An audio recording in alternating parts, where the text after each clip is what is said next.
Hi everyone, welcome back to our channel. So ഇന്ന് നമ്മൾ CST 466 data mining ആണ് ഇന്ന് നമ്മൾ ഡിസ്കസ് ചെയ്യുന്നത്. സോ അതിലെ ഫസ്റ്റ് മൊഡ്യൂളിലെ ഫസ്റ്റ് ടോപ്പിക് ആണ് നമ്മൾ ഡിസ്കസ് ചെയ്യുന്നത് data warehouse, difference between operational database system and data warehouse, multi dimensional data model, warehouse schemas. Okay, അപ്പോൾ ഇത്രയും കാര്യങ്ങളാണ് ഈ ഒരു ഫസ്റ്റ് ടോപ്പിക്കിൽ നമുക്ക് പഠിക്കാനുള്ളത്. ഓക്കെ, അപ്പോൾ ഫസ്റ്റ് നമ്മൾ ഡേറ്റ മൈനിങ് പഠിക്കുന്നതിന് മുമ്പ് എന്താണ് ഡേറ്റ എന്ന് പറയുന്നത്. So data means it is a raw fact of a thing. അപ്പോൾ ഒരു റോ ആയിട്ടുള്ള ഒരു ഫാക്ട് ആണ് എന്ത് ഡേറ്റ എന്ന് പറയുന്നത്. അതിന് പ്രത്യേകിച്ച് മീനിങ്ങോ കാര്യങ്ങളോ ഒന്നും ഉണ്ടാവില്ല, ജസ്റ്റ് ഒരു നമ്പറോ ടെക്സ്റ്റ്. ഫോർ എക്സാമ്പിൾ 170187 എന്നൊക്കെ പറയുന്ന ഒരു ഡേറ്റ ആണെന്ന് നമുക്ക് പറയാം. ഓക്കെ, ഒരു ഇൻഫോർമേഷൻ എന്ന് പറഞ്ഞാൽ അതിനൊരു എക്സാക്ട് മീനിങ് ഉണ്ടായിരിക്കും. ഓക്കെ, അത് ഭയങ്കര പ്രോസസ്ഡ് ആയിട്ടുള്ളതും ഓർഗനൈസ് ആയിട്ടുള്ള ഒരു ഡേറ്റ മീൻസ് ഒരു കോണ്ടെക്സ്റ്റ് ആയിരിക്കും. ഫോർ എക്സാമ്പിൾ ഒരാളുടെ ഡേറ്റ് ഓഫ് ബർത്ത് അല്ലെ, അതൊരു എക്സാക്ട് മീനിങ് ഉണ്ട്. അതുപോലെ തന്നെ എസ്റ്റിമേറ്റഡ് വാല്യൂ ഓഫ് ഒരു വെബ്സൈറ്റ് എന്ന് വിചാരിക്കും. അപ്പൊ അതും എന്താണ് കറക്റ്റ് ഒരു വാല്യൂ ഉണ്ട്. Monthly visitors of A particular website, അതിനും എന്താണ് ഒരു വാല്യൂ ഉണ്ട്. ഓക്കെ, അപ്പൊ അതിനെയാണ് നമ്മൾ ഇൻഫോർമേഷൻ എന്ന് പറയുന്നത്. ഡേറ്റ എന്ന് പറഞ്ഞാൽ അങ്ങനെ മീനിങ് ഒന്നും ഇല്ലാത്ത ഒരു കാര്യത്തിനെയാണ് ഡേറ്റ എന്ന് പറയുന്നത്. ഇതൊക്കെ ജസ്റ്റ് ബേസിക് ആണ്, ഇതിനൊന്നും ക്വസ്റ്റ്യൻ ചോദിക്കില്ല.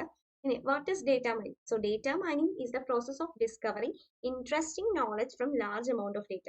നമുക്കൊരു ഡേറ്റ തന്നിട്ട് ആ ഒരു ഡേറ്റയെ നമ്മൾ പഠിച്ചിട്ട് അതിൽ നിന്ന് നമുക്ക് വേണ്ട നോളജ് ഗ്യാദർ ചെയ്യാം. Okay, from A large amount of data. ആ ഡേറ്റ സ്റ്റോർ ചെയ്യുന്നത് എവിടെയായിരിക്കും? ഒരു ഡേറ്റാ ബേസിലായിരിക്കും, അല്ലെങ്കിൽ ഒരു ഡേറ്റ വെയർ ഹൗസിലായിരിക്കും, അല്ലെങ്കിൽ എന്തെങ്കിലും ഒരു ഇൻഫർമേഷൻ റെപ്പോസിറ്ററിയിലായിരിക്കും. So data mining is the process of discovering interesting knowledge from a large amount of data stored in a database or a data warehouse. Okay, ഇനി അപ്പോൾ ഡേറ്റ മൈനിങ്ങിന്റെ വേറെ നെയിംസ് ആണ് knowledge mining from data, knowledge extraction, data analysis, data archaeology, data editing. ഇതൊക്കെ എന്താണ് data മൈനിങ്ങിന്റെ alternative names ആണ്. Okay, അപ്പോൾ data mining has attracted to a great deal of attention in the information industry. IT-യിൽ ഭയങ്കരമായിട്ടൊരു attention കൊണ്ടുവന്ന ഒരു മേഖലയാണ് എന്ത് ഡേറ്റ മൈനിങ് എന്ന് പറയുന്നത്. കാരണം ഈ നമുക്ക് അവൈലബിൾ ആയിട്ടുള്ള ഡേറ്റ ഉണ്ടല്ലോ, due to the wide availability of huge amount of data, നമുക്ക് ധാരാളം ഡേറ്റ നമുക്കിപ്പോൾ അവൈലബിൾ ആണ്. അതുകൊണ്ടാണ് ഡേറ്റ മൈനിങ്ങിന്റെ ഇമ്പോർട്ടൻസ് ഡേ ബൈ ഡേ കൂടിക്കൊണ്ടിരിക്കുന്നത്. അത് ആക്ച്വലി പല ആപ്ലിക്കേഷൻസിന് വേണ്ടിയിട്ടും നമ്മൾ യൂസ് ചെയ്യും data mining. Okay, for market analysis, fraud detection, customer retention, ഇതിനൊക്കെ വേണ്ടിയിട്ട് നമ്മൾ എന്ത് ചെയ്യും? ഡേറ്റ മൈനിങ് യൂസ് ചെയ്യും. ഓക്കെ, ഇനി നമുക്കൊരു ഡേറ്റാ ബേസും ഡേറ്റ മൈനിങ്ങും തമ്മിലുള്ള ഡിഫറൻസ് എന്താണെന്ന് നോക്കണം. ഇതൊരു ഇമ്പോർട്ടൻ്റ് ആണ്. സോ ഡേറ്റാ ബേസ് എന്ന് പറഞ്ഞാൽ എന്താണ്? ഡേറ്റാ ബേസ് എന്ന് പറഞ്ഞാൽ നമുക്കൊരു സ്മോൾ സെറ്റ് ഓഫ് ഡേറ്റ ആയിരിക്കും, അതിൽ നിന്ന് പർട്ടിക്കുലർ സാധനങ്ങൾ ഉണ്ടാവും. അത് നമുക്ക് ജസ്റ്റ് ക്വയറീസ് യൂസ് ചെയ്തിട്ട് എടുക്കാൻ പറ്റും. സോ ഇപ്പോൾ for example find the credit application with last name of Smith.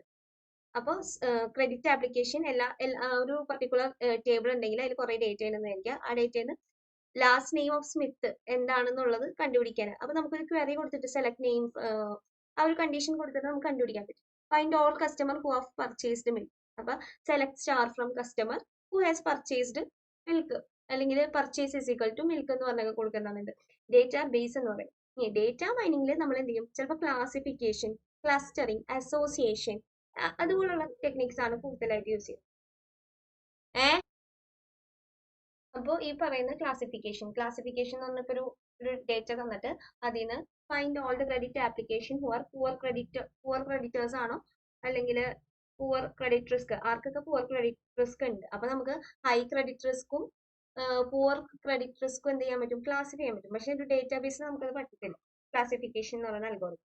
പിന്നെ ക്ലസ്റ്ററിങ് മീൻസ് എന്താണ്? Identify the customer buying similar buying habits. Means ഇപ്പൊ ഒരാള് ബ്രെഡ് വാങ്ങിക്കുകയാണെങ്കിൽ അതിന്റെ കൂട്ടത്തിൽ എത്ര പേര് ജാം വാങ്ങി, മീൻസ് അതെന്താണ്? ഒരു സൂപ്പർ മാർക്കറ്റ് എടുക്കുകയാണെങ്കിൽ എത്ര കസ്റ്റമേഴ്സ് ബ്രെഡ് വാങ്ങിക്കുന്നതിന്റെ കൂടെ ജാം വാങ്ങിക്കുന്നുണ്ട്. അത് നമുക്ക് ക്ലസ്റ്ററിങ് അൽഗോറിതംസ് വെച്ചിട്ടൊക്കെ ഫൈൻഡ് ചെയ്യാൻ പറ്റും. അപ്പൊ ഇതൊക്കെ ഒരു ഹ്യൂജ് എമൗണ്ട് ഓഫ് ഡേറ്റ ആയിരിക്കും. അതിൽ നിന്ന് നമ്മൾ മൈൻഡ് ചെയ്തെടുക്കണേണ്, മീൻസ് ക്ലസ്റ്ററിങ് ഒക്കെ ചെയ്ത്. അപ്പൊ നമുക്ക് ഐഡന്റിഫൈ ചെയ്യാൻ പറ്റും. ഇതൊന്നും നമുക്ക് എന്ത് വെച്ചിട്ട് പോസിബിൾ അല്ല, ഡേറ്റാബേസ് വെച്ചിട്ട് പോസിബിൾ അല്ല. ഇനി finding all the item with frequently purchased with milk. ഏതൊക്കെയാണ് ഫ്രീക്വന്റ് ആയിട്ട് പർച്ചേസ് ചെയ്തുകൊണ്ടിരിക്കുന്നത് എപ്പോഴും?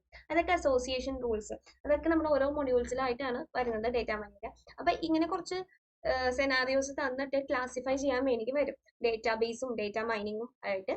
ഏതൊക്കെയാണ് ഡേറ്റാബേസിൽ പെടുന്നത്, ഏതൊക്കെയാണ് ഡേറ്റ മൈനിങ്ങിൽ ഉൾപ്പെടുന്നത് എന്നുള്ളത് ക്ലാസിഫൈ ചെയ്യാൻ വരും.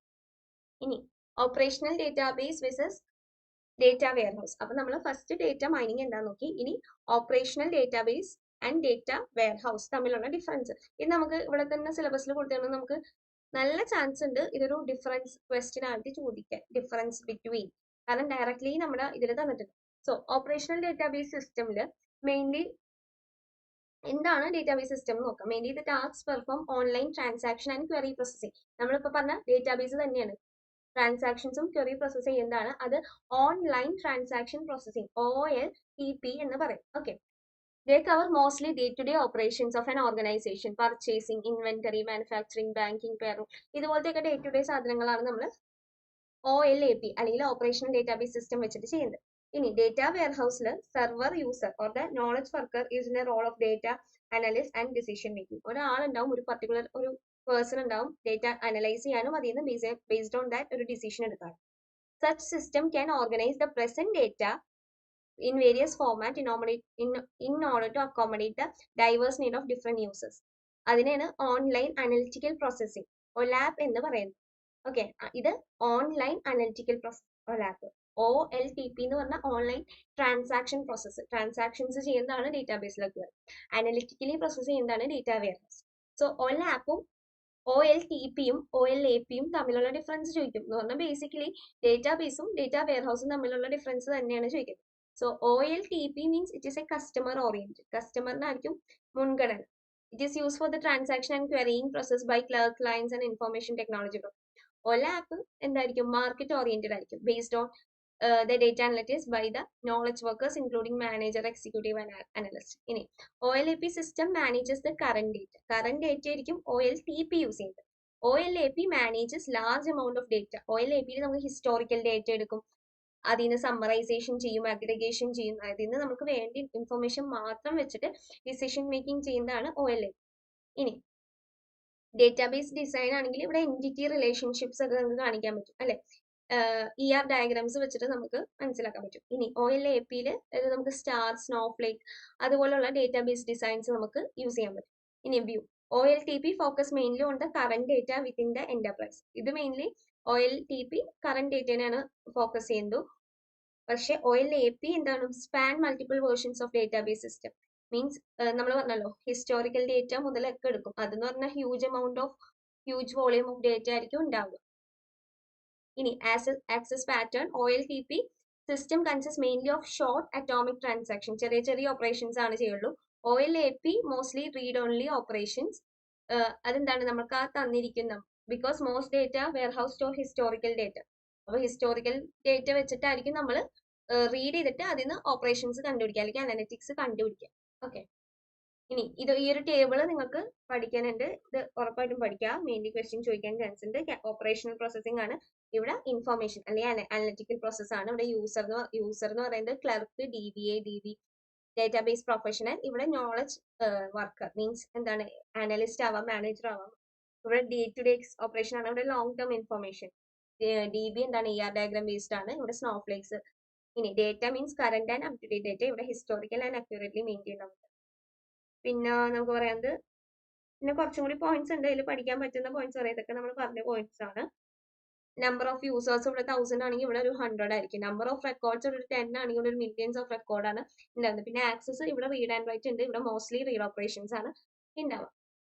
ഇനി അപ്പൊ നമ്മൾ ഈ ഒരു മൊഡ്യൂളിൽ ഇവിടം വരെ നമ്മൾ കവർ ചെയ്തിട്ടുണ്ട്. ഇനി നമ്മൾ multi dimensional data model warehouse സ്കീമാണ് ഡിസ്കസ് ചെയ്യും. So multi dimensional data model എന്ന് പറഞ്ഞാൽ is use to show the multiple dimension of the data to user.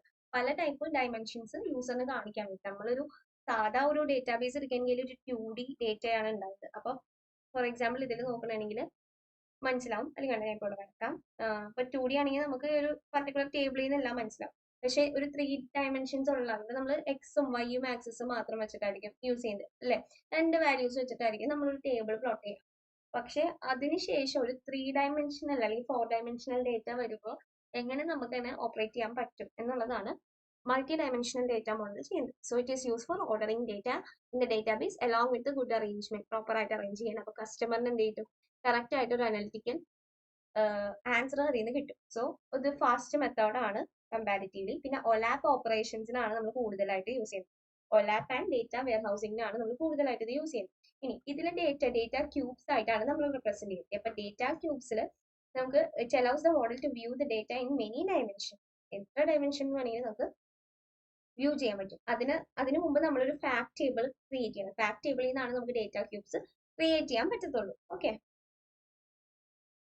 അപ്പൊ ഇതൊരു example of 2D data cube ആണ്. 2D ഡേറ്റ ക്യൂബിൽ ഇവിടെ ഐറ്റമും ടൈമും വെച്ചിട്ടാണ് ഇവിടെ ഒരു ഡേറ്റ വരച്ചേക്കുന്നത് അല്ലെ. ലൊക്കേഷൻ വെഞ്ച് ഓവർ ദ ഐറ്റമും ടൈമും വെച്ചിട്ടാണ് ഒരു ഡേറ്റ ക്രിയേറ്റ് ചെയ്യുന്നത്. അപ്പൊ ഇതൊരു 2 ഡയമെൻഷൻ. എത്ര ഡയമെൻഷൻ ഉണ്ട്? 2 ഡയമെൻഷൻസ് ആണ് ഇവിടെ യൂസ് ചെയ്തിരുന്നത്, ടൈമും ഐറ്റം. ഇനി 3 ഡയമെൻഷണൽ ഡേറ്റ ക്യൂബ്, ഇതിനെയാണ് നമ്മളൊരു ഫാക്ട് ടേബിൾ എന്ന് പറയുന്നത്. ഓക്കെ, ഇനി 3D ഡേറ്റ ക്യൂബിൽ ഇപ്പൊ നോക്കാം, നമ്മുടെ ഡയമെൻഷൻസ് ഏതൊക്കെയാ? Item, time and location. 3 പറഞ്ഞിട്ടുണ്ട്. അപ്പൊ ലൊക്കേഷൻ ചിക്കാഗോ, ന്യൂയോർക്ക്, ടൊറന്റോ, വെഞ്ചോവർ. അതുപോലെ തന്നെ ഐറ്റംസ് ഓരോന്ന് home application, appliances, home entertainment, computer, phone, security. ഓരോന്നിന്റെയും എല്ലാം ഈ 4 ക്ലാസിഫിക്കേഷൻ ഉണ്ട്. അതുപോലെ ടൈം Q1, Q3, Q4 ഇതെല്ലാം കൊടുത്തിട്ടുണ്ട്. അപ്പൊ അതിനെ വെച്ചിട്ട് ഒരു ഗ്രാഫ് മീൻസ് ഒരു ഇത് വരക്കണമെങ്കിൽ ഗ്രാഫ് ബേസിക്കലി ഒരു ഗ്രാഫ് പോലെയാണ്. അതിനെ നമ്മളൊരു ക്യൂബായിട്ട് വരക്കണം. നമ്മുടെ എക്സും വൈ ആക്സിസിലും ഐറ്റമും ടൈമും ആണെങ്കിൽ നമ്മളൊരു വൈ ആക്സിസ് പോകണ്ടാവുമല്ലോ ഇല്ലേ? വൈ ആക്സിസ് അല്ല, ഒരു സെഡ് ആക്സിസ് 3D. അപ്പൊ അതിലാണ് ഇവിടെ ലൊക്കേഷൻ കൊടുത്തിരുന്നത്. അപ്പൊ location Vancouver, Toronto, New York, Chicago. Time Q1, Q2, Q3. അടിയിൽ നമ്മൾ ഐറ്റംസ് റെപ്രസെന്റ് ചെയ്തു. ഈ ഒരു ടേബിൾ തന്നിട്ട് നിങ്ങൾക്ക് ഈ ഒരു ഡേറ്റ ക്യൂബ് വരക്കാനുള്ള ക്വസ്റ്റ്യൻസ് എന്തായാലും ചോദിക്കാറുണ്ട്. അത് ഭയങ്കര ഇമ്പോർട്ടന്റ് ആണ്. നിങ്ങൾ ഈ ഒരു ടേബിൾ ഡേറ്റയുടെ വാല്യൂ നമ്പേഴ്സ് ഒന്നും കറക്റ്റ് ആയില്ലെങ്കിൽ കുഴപ്പമില്ല, കറക്റ്റ് ആയിട്ട് പ്ലോട്ട് ചെയ്യുക ഇത്. പിന്നെ ഈ ഒരു ടേബിൾ യൂസ് ചെയ്തിട്ട് ഇവിടെ വാല്യൂസ് തന്നിട്ടുണ്ടാവുമല്ലോ, ആ വാല്യൂസ് വെച്ചിട്ട് ഇവിടെ ഫില്ല് ചെയ്യുക. ഇനിയിപ്പോ ഫില്ല് ചെയ്യാത്ത കുറച്ച് കോളംസ് ഉണ്ടാവും, അതൊക്കെ ലീവ് ചെയ്തേക്കാം.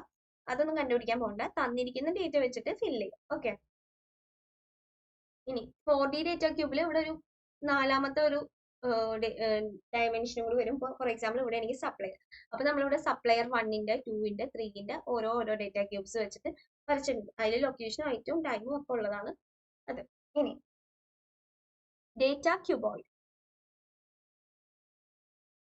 സോ നമുക്കറിയാം ഡേറ്റ ക്യൂബോയിഡ് എന്ന് പറഞ്ഞാൽ ഡേറ്റ ക്യൂബ്സ് പല രീതിയിലുണ്ട്. അതിനെ വെച്ചിട്ട് നമുക്ക് എന്ത് ചെയ്യാൻ പറ്റും? ഒരു ഡിഫറെന്റ് ലെവൽസ് ഓഫ് സമ്മറൈസേഷൻ ആണ് എന്ത് ഡേറ്റ ക്യൂബോയിഡ് ചെയ്യുന്നത്, ഒരു ലാറ്റിസ് ഓഫ് ക്യൂബോയിഡ്. അപ്പൊ ഇതിലിപ്പോ ഒരു 4D, അതിൽ ഏറ്റവും ലോവസ്റ്റ് ലെവൽ എന്ന് പറയുന്നത് ബേസ് ക്യൂബോയിഡ് ആണ്. ഹയസ്റ്റ് ലെവൽ എന്ന് പറഞ്ഞാൽ അപ്പെക്സ് ക്യൂബോയിഡ് ആണ്. അപ്പോൾ ഒരു 4D ക്യൂബോയിഡിന്റെ വരക്കാൻ പറഞ്ഞേക്കുന്നത് time, item, location, supply. So നമ്മളൊരു A11 എന്ന് പറയുന്ന പോയിന്റ്, അതാണ് നമ്മുടെ അപ്പെക്സ്. അതിൽ നിന്ന് ഓരോ ഐറ്റം വരക്കാം. Time, item, location, supply. ഓരോരോ ഇൻഡിവിജ്വൽ ഐറ്റംസ്. ഇനി രണ്ടെണ്ണം കമ്പൈൻ ചെയ്ത്, ഇത് രണ്ടും കൂടി കമ്പൈൻ ചെയ്യുമ്പോൾ ടൈമും ഐറ്റവും കൂടി വരും കേട്ടോ. ഇനി ഇതും കൂടി കമ്പൈൻ ചെയ്യുമ്പോൾ ടൈം, ലൊക്കേഷൻ. ഇവിടെ ടൈമും സപ്ലയേഴ്സും. ഇനി ഐറ്റം, ലൊക്കേഷൻ, ഐറ്റം, സപ്ലയർ. ഇനി ലൊക്കേഷൻ, ഐറ്റം, ലൊക്കേഷൻ, സപ്ലയർ. എല്ലാത്തിൻ്റെയും 2 കോമ്പിനേഷൻസ് വെച്ചിട്ട് വരക്കാം. ഇനി എല്ലാത്തിൻ്റെയും 3 combination, time, item, time, location. അപ്പൊ ടൈം 2 പ്രാവശ്യം ഉണ്ട്, ടൈം, ഐറ്റം, ലൊക്കേഷൻ. എല്ലാത്തിൻ്റെയും time, item, supplier, time, location, supplier, time, location, item, location, supplier. 3 combinations വരക്കാം. ഇതെല്ലാം കൂടി കമ്പൈൻ ചെയ്തിട്ട് 4 കോമ്പിനേഷൻ കൂടി വരക്കാം. അതാണ് നമ്മുടെ ബേസ് ക്യൂബോയിഡ് എന്ന് പറയുന്നത്. സോ അതാണ് ബേസ് ക്യൂബോയിഡ് വരക്കാൻ പറഞ്ഞാൽ ഇതും പഠിച്ചു വെക്കാൻ ചോദിക്കാൻ ചാൻസ്. ഇനി ഡിഫറെന്റ് സ്കീമാസ് ഉണ്ട്. സ്കീമാസ് എന്ന് പറഞ്ഞാൽ എന്താണ്? ഡിഫറെന്റ് രീതിയിലുള്ള റെപ്രസെന്റേഷൻസ് ആണ് നമ്മൾ യൂസ് ചെയ്യുന്നത്. നമുക്ക് ഇവിടെ പഠിക്കാനുള്ളത് star, snowflake and fact constellation schemas ആണ് പഠിക്കാനുള്ളത്. അപ്പൊ സ്റ്റാർ സ്കീമ എന്ന് പറഞ്ഞാൽ നമുക്കറിയാം, ഒരു നക്ഷത്രം പോലെ ഇരിക്കുന്നില്ലേ. അപ്പൊ നമുക്കൊരു ഫാക്ട് ടേബിൾ ഉണ്ടാവും, അതിനെ വെച്ചിട്ട് ഡയമെൻഷണൽ ടേബിൾസും ഉണ്ടാവും. So star schema is represented only one dimensional contains set of attributes. ഇപ്പൊ ഫോർ എക്സാമ്പിൾ ഇവിടെ time key, item key, branch key, location key. So ഇത് ടൈം കീ എന്ന് പോകുന്നത് എന്താണ്? ടൈം എന്ന് പറയുന്ന ടേബിൾ ആയിരിക്കും. പിന്നെ ഐറ്റം കീ എന്ന് പറഞ്ഞാൽ ഐറ്റം ടേബിളിലോട്ടായിരിക്കും പോകുന്നത്. അതുപോലെ ബ്രാഞ്ച് കീ എന്തിലാണ്? ബ്രാഞ്ച് ഡയമെൻഷണൽ ടേബിളിലോട്ടാണ് പോകുന്നത്. അപ്പൊ ഫസ്റ്റ് നിങ്ങൾ ഓർക്കുക, ഒരു ഫാക്ട് ടേബിൾ ഉണ്ട്, അതിന്റെ ചുറ്റും എന്താണ്? ഡയമെൻഷണൽ ടേബിൾസ് ആയിരിക്കും ഉണ്ടാവുക. അതൊരു സ്റ്റാർ പോലെ നിങ്ങൾ റെപ്രസെന്റ് ചെയ്യും. എന്ത് തന്നാലും ഈ സെയിം മെത്തേഡ് തന്നെയാണ്. അപ്പൊ ഫസ്റ്റ് നിങ്ങൾ ഒരു ഫാക്ട് ടേബിൾ വരക്കുക എല്ലാത്തിനും, അതാണ് മെയിൻ ടേബിളിന്റെ നെയിം. പിന്നെ എല്ലാത്തിനും ഒരു ഡയമെൻഷണൽ ടേബിൾസ് എന്ന് പറഞ്ഞ് എല്ലാത്തിനും നെയിം കൊടുക്കുക, എത്ര ഡയമെൻഷൻ ഉണ്ട്. അത് കഴിഞ്ഞിട്ട് ഇപ്പോൾ ഇവിടെ ക്വസ്റ്റ്യൻ തന്നേക്കാണ് ഐറ്റം, ടൈം, ബ്രാഞ്ച്, ലൊക്കേഷൻ. ഇതാണ് ഇവിടുത്തെ 4 ഡയമെൻഷൻ എന്ന് പറയുന്നത്. അപ്പൊ ഓരോന്നിനും പേരിടുക. ടൈം എന്ന് പറയുന്ന ഡയമെൻഷൻ ടേബിൾ, പിന്നെ എന്താണ് ഐറ്റം എന്ന് പറയുന്ന ഡയമെൻഷൻ ടേബിൾ, പിന്നെ ബ്രാഞ്ച് എന്ന് പറയുന്ന ഡയമെൻഷൻ ടേബിൾ, ലൊക്കേഷൻ എന്ന് പറയുന്ന ഡയമെൻഷൻ ടേബിൾ. അപ്പൊ ഫാക്ട് ടേബിൾ ആയിരിക്കണം ഇതിന്റെ സെന്ററിൽ പ്ലേസ് ചെയ്യേണ്ടത്. ബാക്കി എല്ലാവരും എന്താ അതിനെ കണക്ട് ചെയ്തിട്ടുള്ള ടേബിൾ ആയിരിക്കും. It contain keys. അതിലെല്ലാത്തിലും ഓരോ ഡയമെൻഷൻ ടേബിൾസിന്റെയും കീ ഉണ്ടാവും. അപ്പൊ ടൈമിന്റെ കീ എന്ന് പറഞ്ഞാൽ ടൈം കീ എന്ത് ടേബിൾ ഉണ്ടാവണം? ഫാക്ട് ടേബിൾ ഉണ്ടാവും. ഇവിടെ ബ്രാഞ്ച് കീ എന്ന് പറഞ്ഞാൽ ബ്രാഞ്ച് കീ ഫാക്ട് ടേബിൾ ഉണ്ടായിരിക്കും. ലൊക്കേഷൻ കീ എന്ന് പറഞ്ഞാൽ ലൊക്കേഷൻ കീയും ഫാക്ട് ടേബിൾ ഉണ്ടായിരിക്കണം. ഐറ്റം കീ എന്ന് പറഞ്ഞാൽ ഐറ്റം കീയും ഫാക്ട് ടേബിൾ ഉണ്ടായിരിക്കും. ഈ 4 കീസ് ഇപ്പൊ ക്വസ്റ്റിൽ തന്നിട്ടുണ്ടെങ്കിൽ അത് എന്തായാലും ഉണ്ടായിരിക്കണം. ഇനി ഇതിന്റെ അടിയിലോട്ട് നിങ്ങൾക്ക് എന്ത് വേണമെങ്കിലും എഴുതാം. അപ്പൊ ടൈം ആയതുകൊണ്ട് നമുക്ക് day of week, month, quarter, അതൊക്കെയല്ലേ നമ്മൾ യൂസ് ചെയ്യുന്ന കുറച്ച് ആട്രിബ്യൂട്ട്സ്. പിന്നെ അതുപോലെ തന്നെ ഐറ്റമിലാണെങ്കിൽ item name, brand, type, supplier type, location ആണെങ്കിൽ street, city, province, country, branch table ആണെങ്കിൽ ബ്രാഞ്ച് നെയിം, ടൈപ്പ്. ഇതൊന്നും ആരും ശ്രദ്ധിക്കത്തില്ല, പക്ഷെ ഈ കീസ് പ്രസന്റ് ആണോ എന്ന് ശ്രദ്ധിക്കും. ഇനി ഫാക്ട് ടേബിളിൽ ഇനി ആട്രിബ്യൂട്ട്സ് 2 കൊടുത്തിട്ടുണ്ടെന്നായിരിക്കും ഓൾറെഡി ഉള്ളത്. അതാണ് ഡോളർ സോൾഡും യൂണിറ്റ് സോൾഡും. ഇത് രണ്ടും എന്ത് ചെയ്യുക, അതിൽ എഴുതി വെച്ചേക്കണം. ഓക്കെ, അതിന്റെ അടിയിൽ ഒരു ലൈൻ കട്ടിയായിട്ട് വരച്ചതിന് ശേഷം അതിന്റെ അടിയിൽ എന്ത് ചെയ്യണം, ഇവിടെ ഇത് തമ്മിൽ ഒരു പാർട്ടീഷൻ ഇച്ചിരി ഒരു ഡാർക്കറായിട്ട് വരച്ചിട്ട് അതിന്റെ മുഖത്ത് എന്ത് എഴുതണം, അതിന്റെ മുഖത്ത് ഡോളർ സോൾഡും അതുപോലെ തന്നെ അതിന്റെ അടിയിൽ ഡോളർ സോൾഡും യൂണിറ്റ് സോൾഡും ഇവിടെ ക്വസ്റ്റ്യൻ തന്നിരിക്കുന്നത് പോലെ വരക്കാം. ഓക്കെ, അപ്പൊ ഇതാണ് സ്റ്റാർ സ്കീമ. ഇതൊരു സ്റ്റാർ പോലെ റെപ്രസെന്റ് ചെയ്യുക. ഫാക്ട് ടേബിൾ ആയിരിക്കും ഇതിന്റെ നടുക്ക്, ചുറ്റും ഡയമെൻഷണൽ ടേബിൾസ്. അത് ഓർത്താൽ മതി. ഓക്കെ, ഇനി സ്നോ. അപ്പൊ ഒന്നും ഓർക്കണ്ട. അപ്പൊ നമ്മുടെ ഈ ഒരു ടേബിളിൽ എന്ന് പറഞ്ഞാൽ ഫാക്ട് ടേബിൾ വരക്കാം, അതിന്റെ ഡയമെൻഷൻ ടേബിൾസ് വരക്കാം. ഈ ഡയമെൻഷൻ ടേബിൾസിൽ അതിന്റെ പർട്ടിക്കുലർ കീസ് കൊടുക്കുക, പിന്നെ തന്നിരിക്കുന്ന ആട്രിബ്യൂട്ട്സ് വരക്കുക, സ്റ്റാർ വരക്കണ പോലെ തന്നെ വരക്കുക, കീ എല്ലാം ഉണ്ടാകും. ഇനിയിപ്പോ പറയുകയാണ് ക്വസ്റ്റ്യനിൽ ഐറ്റം കീന്ന് നിങ്ങളൊരു സപ്ലയർ ഡയമെൻഷൻ ടേബിളിലോട്ട് പോകണം. അപ്പൊ നിങ്ങൾ എന്ത് ചെയ്യണം, ഒരു സപ്ലയർ ഡയമെൻഷൻ ടേബിൾ വരക്കണം. ഇനി അതിൽ നിന്ന് സപ്ലയർ ഡയമെൻഷൻ ടേബിളിൽ നിന്ന് സപ്ലയർ ഡയമെൻഷൻ കീ, ടൈപ്പ്, ഇതൊക്കെ കൂടി വേറൊരു ടേബിൾ ആയിട്ട് വരക്കാം. എന്ന് പറഞ്ഞാൽ കണക്റ്റഡ് ആയിട്ടൊരു ടേബിൾ വരക്കാം. അത്രേ ഉള്ളൂ സ്നോഫ്ലേക്ക് സ്കീമ എന്ന് പറയുന്നത്. ഇനി ഫാക്ട് കോൺസ്റ്റലേഷൻ സ്കീമ എന്ന് പറഞ്ഞാൽ അതിൽ മൾട്ടിപ്പിൾ ഫാക്ട് ടേബിൾസ് ഉണ്ടാവും. കോൺസ്റ്റലേഷൻ എന്ന് പറഞ്ഞാൽ നമുക്കറിയാലോ കുറെ കാര്യങ്ങൾ കൂടിച്ചേരുന്നതാണ്. ഇനി അതിലിപ്പോ ഫാക്ട് ടേബിൾ നോക്കി, സെയിൽസ് എന്ന് പറഞ്ഞൊരു ഫാക്ട് ടേബിൾ ഉണ്ട്, ഷിപ്പിംഗ് എന്ന് പറഞ്ഞൊരു ഫാക്ട് ടേബിൾ ഉണ്ട്. ഇതിന് പല രീതിയിൽ എല്ലാവരും കണക്റ്റഡ് ആണ്. ഓക്കെ, അപ്പൊ ഇതിൽ കണക്ട് ചെയ്തേക്കുന്ന കീസ് മാത്രം എന്ത് മതി, ഷിപ്പിംഗ് എന്ന് പറയുന്ന ഫാക്ട് ടേബിൾ മതി. അതുപോലെ ഈ ഒരു ടേബിൾ കണക്റ്റഡ് ആയിട്ടുള്ള ഡയമെൻഷൻ ടേബിൾസിന്റെ കീ മതി എന്തില്, സെയിൽസ് എന്ന് പറയുന്ന ഫാക്ട് ടേബിൾസ്. ഓക്കെ, അപ്പൊ ഇതെല്ലാം കൂടി കണക്റ്റഡ് ആയിട്ടൊരു ഡയഗ്രാം ആണ് എന്ത്, ഫാക്ട് കോൺസ്റ്റലേഷൻ. പൊതുവെ ചോദിക്കാറ് സ്റ്റാറും സ്നോഫ്ലേക്കും വരക്കാനായിരിക്കും ചോദിക്കുക. അപ്പൊ അത് പഠിക്കാം. ഇനി സെക്കൻഡ് വീഡിയോയിലാണ് നമ്മൾ ഒലാപ്പ് ഓപ്പറേഷൻസ് പഠിക്കാം.